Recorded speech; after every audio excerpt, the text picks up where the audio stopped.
Polio ایک موذی مرض ہے اور اس کے لیے ہر سطح پر سندھ حکومت اپنے حکمت عملی کے تحت فرائض انجام دیتی ہے۔ ضلع غربی میں پولیو کے حوالے سے اور آئندہ کے لیے حکمت عملی طے کرنے کے لیے اجلاس کا انعقاد کیا گیا۔ اجلاس ڈپٹی کمشنر غربی زین العابدین انصاری کی صدارت میں ہوا۔ 15 ماہ کے بعد نارتھ وزیرستان سے پولیو کے کیس ظاہر ہونے پر پولیو مہم سے متعلق اجلاس کا انعقاد کیا گیا۔ اجلاس میں ضلعی health officer doctor Salman, D D P اوبرائے polio doctor Wasif Jamil, N staff officer doctor Asad, district communication officer ویسٹ Irshad Ali, U C O اور U C P, U C M Os کے علاوہ U C O O area level social mobilise نے بھی شرکت کی۔ اجلاس میں کے پی کے سے پولیو کا کیس ظاہر ہونے پر اس کے کراچی میں خصوصاً ڈسٹرکٹ ویسٹ پر اثرات کا جائزہ لیا گیا۔ خدشہ ہے کہ کراچی پولیو کی لپیٹ میں آ سکتا ہے اور بالخصوص عید کے بعد بڑی تعداد میں لوگ ہائی رسک اضلاع سے کراچی کا رخ کرتے ہیں۔ کراچی میں دوسرے صوبے سے آنے والے خاندان سے پولیو پھیلنے کا خطرہ ہے۔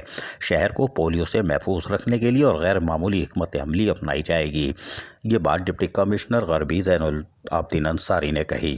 پولیو اور ہیلتھ ورکر کو سیکورٹی فراہم کرنی ہے اور ان کو سپورٹ فراہم کرنی ہے تاکہ وہ بہتر کارکردگی دکھا سکے اور ماضی کی طرح ان کو سندھ حکومت تمام تر سہولیات کی فراہمی کو یقینی بنائے گی، جبکہ ضلع انتظامیہ بھی پیچھے نہیں ہے۔ سپر ہائی وے سے ملکہ غربی کے چند یونین کونسل ہائی رسک ہیں، ان پر خصوصی توجہ دی جا رہی ہے اور دینی بھی چاہیے۔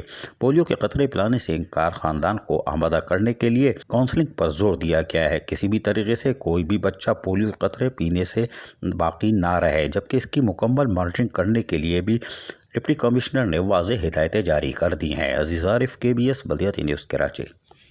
ایسی ہی خوبصورت ویڈیوز فیوچر میں حاصل کرنے کے لیے ریڈ بٹن پر کلک کر کے اور بیل آئیکن کو پریس کر کے ہم سب کے سبسکرائبر بننا مت بھولیے۔